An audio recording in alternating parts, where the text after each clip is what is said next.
Hold up, hold up, hold up. It's that boy G Plans. Don't give a damn. He cooler than a fan. Walking real tall. Some say he's a man. My Nemo, catch a hoe by the toe. We rolling now. Yo, In the pole. yo. So what's going on, man? Yaya Flawless.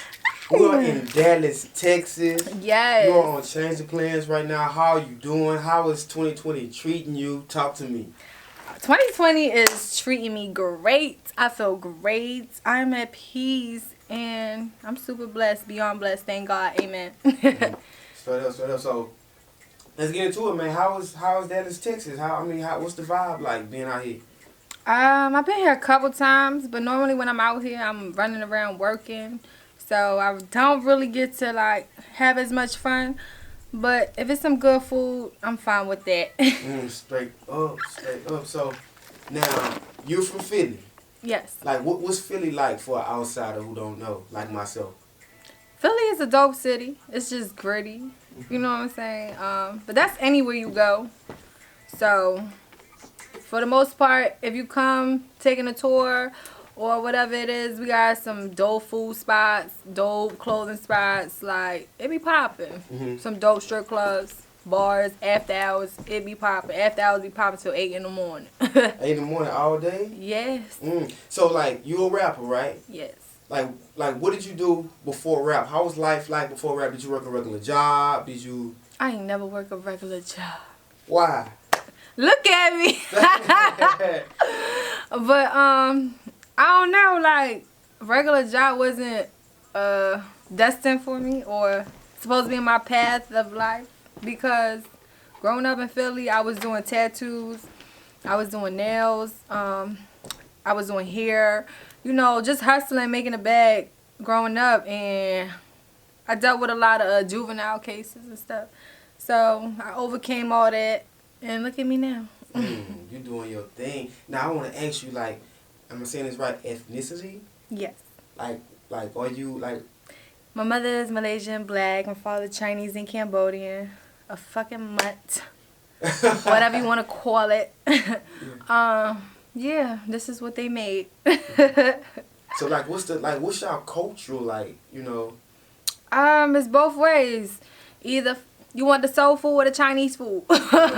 So, you know, I have half my family this and half my family with the Asian culture. And when Thanksgiving come, it be like half of the table be soul food, half of the table be all this Asian stuff. It's normal, though. It's the same thing. Respect is respect, right? Yeah, you right. Gotta listen to your elders, right? You right. Ain't shit change. You so right about that. And Yeah. see, like, I mean, I just asked about, you know, you working a job and you like, look at me. Like, what made you get, like, I like your tattoos. Thank you. What, like, do they mean anything? Or it's just like, Of course. talk to us, man. We trying to find out who Yaya is. Talk to The us. tattoos, crazy story. I got out of this in 1 week when I was on house arrest at 16.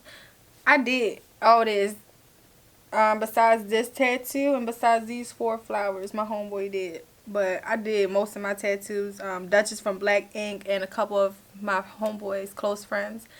So, my tattoos. You know, I was dealing with a lot of juvenile cases, you know, getting locked up and stuff. And I had a lot of anger in me. A lot of people choose to deal with the anger different ways. Like, you could hurt yourself and stuff like that, which you shouldn't. But I chose tattoos to cool with my anger. Mm-hmm. So, a week later, got off. And then boom, I was just bombed out. Now, can you reveal like why were you locked up if you want to? It's up to you. Mm-hmm. Or how many times? Or... Sheesh. Let's just say I had every judge on race and violence. I don't want to talk about none of that. That's old stuff. But it was just like, I don't know. My first case was 12, when I was about 12. And I started freshman year early. I was 12 years old. I was getting out of school. This girl was texting me, da-da-da, she wanted to fight. And we was on, the 54 bus on Lehigh. Because I used to go to Dobbins.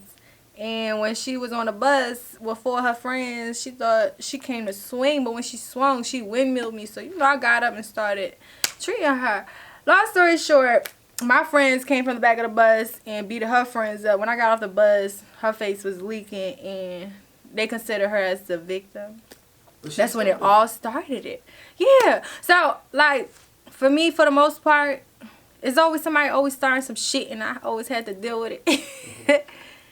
So yeah. Wow, that's crazy. So like all this stuff, what led you to become an artist? Man, I had to figure out what is it that I really wanted to do, because I didn't want to work at McDonald's. There's nothing wrong with McDonald's, but you know, I just couldn't work a 9 to 5. I want to be my own boss. I am my own boss. I like to work on my own time, and I just know it's just so much that life can offer. So much out here for people to get. So I don't limit myself. Like if I feel like I want to be the president one day, I'm gonna wake up and do that shit. But the music shit, I'm fire.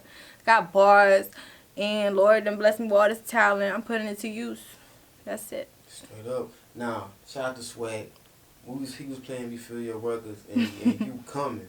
Like, for real. Like, yeah, she hard as hell. Because initially, I heard, like the East Coast, like, damn, Cardi flow to me. I'm an outsider. Did you get that? Yeah. I mean, they be like Nicki, Cardi. Somebody just wrote me and said, yo, you give me this boss-ass female Rick Ross vibes. Yeah. Like, or like some of my songs, if it sound like an intro, they be like, yeah, you from Philly. You give me that Meek vibes. Yeah. It just all depend on the beat and whatever, you know, however the record is getting laid out. But I do have different characters. Because when I'm in the booth, that bitch just be going off. I don't know who finna come out, what she finna say. So what's your alter ego name, basically?